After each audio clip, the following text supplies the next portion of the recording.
యేసు రక్తమే జయం పరిచర్య. ప్రియ రక్షకుడైన యేసుక్రీస్తు నామమున ఈ ఉదయ కాలంలో మీ అందరికి శుభములు కలుగునుగాక. నీవు యెహోవాయందు ఆనందించెదవు, దేశము యొక్క ఉన్నత స్థలముల మీద నేను నిన్ను ఎక్కించెదను అని దేవుడు సెలవిస్తున్నారు. నా ప్రియ సహోదరి సహోదరులారా, పరలోక రాజ్యానికి సాదృశ్యమైన ఉన్నత స్థలమునకు నీవు చేరాలి అంటే ఈ లోకంలో పరలోక రాజ్యానికి ప్రతినిధి అయిన దేవుని సన్నిధికి నీవు ఎక్కువ ప్రాధాన్యతను ఇస్తూ ఆయన సన్నిధిలో గడుపుతూ నిందారహితుడివై నడుచుచు ఆయన సన్నిధి అనుభవం కలిగి ఉంటేనే నీవు ఆధ్యాత్మిక నూతనత్వాన్ని పొందుతావు. అంటే దేవునిలో నువ్వు ఎక్కువగా నిమగ్నమై ఉండాలి.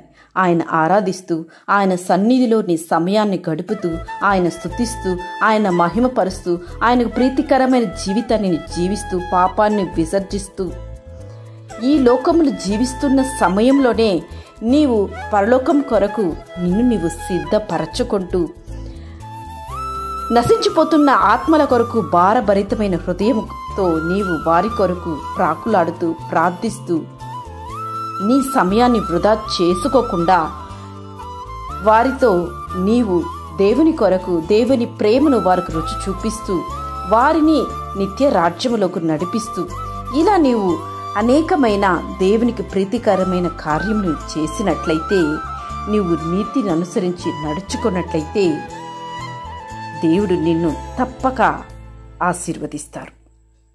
అంతేకాకుండా దేవుడు నిన్ను ఆధ్యాత్మికంగా పరలోక రాజ్యమునకు చిహ్నమైన ఉన్నత స్థలమునకు తీసుకువెళ్తాడు.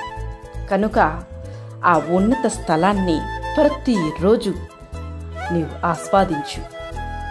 ఈ భూమిలో ఉన్నప్పుడే ఆ స్థలాన్ని స్మరణకు తెచ్చుకో. యుగ యుగములు దేవునితో ఉండబోతున్నామే అని ఆ ఊహలో నీవు ఆయనతో గడుపు. మనమంతా యాత్రికులం, తాత్కాలికంగా ఈ భూమిలో ఉంటున్నామే తప్ప ఇది ఏది మనకు శాశ్వతం కాదు. మన లోకము పరలోక రాజ్యం మాత్రమే. అదే మనకు నిత్య రాజ్యము. ఆ నిత్య రాజ్యాన్ని స్వతంత్రించుకోవడానికి ఇప్పటి నుంచే ఈ భూమిలోనే నీవు సిద్ధపరచుకో. ఆమేన్. యేసు రక్తమే జయం పరిచర్యలో మీ సహోదరి. God bless you.